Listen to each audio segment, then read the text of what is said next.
Texas lawmakers will hold their third special session starting Monday. Governor Greg Abbott wants lawmakers to tackle immigration at the border and allegations of undocumented immigrants buying property at a development in Liberty County. Some lawmakers claim the Colony Ridge community is a safe haven for undocumented immigrants and cartels.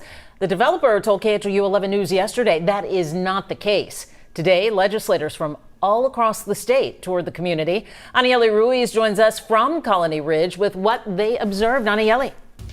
Well, the developer says he invited many state legislators because he wanted them to see for themselves what's really going on out here.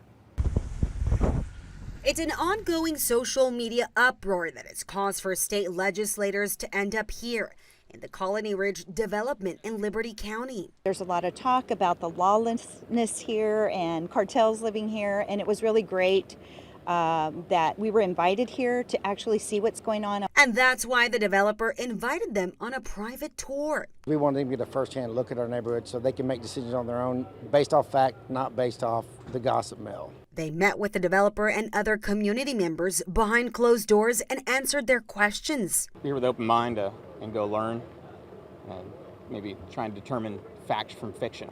Then legislators and other representatives hopped on the bus for a 1-hour tour of the area. They visited schools and various parts of the community. At the end, we caught up with them.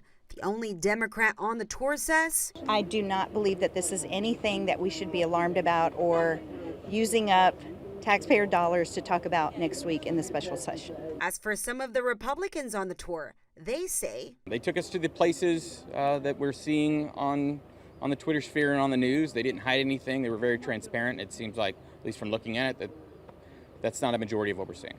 It looks a lot like places you might see in East Texas. Looks a lot like, my family's places in Louisiana. The alleged crime and lawlessness that's being talked about? We're waiting to get some data. They are collecting data. We asked about crime statistics. So far, it sounds like it's either comparable to other locations or less than, especially less than some of the urban centers. The developer says he has not heard from the governor's office just yet, but he invites everyone who hasn't been on a tour to come out here and take a look for themselves. I would like to think that our elected officials would work a little harder at digging in and finding facts before they made decisions. In Liberty County, Anieli Ruiz, KHOU 11 News. I want to also add here several Republicans have signed a letter asking Governor Abbott to place Liberty County in conservatorship. They want the state to coordinate law enforcement in Colony Ridge.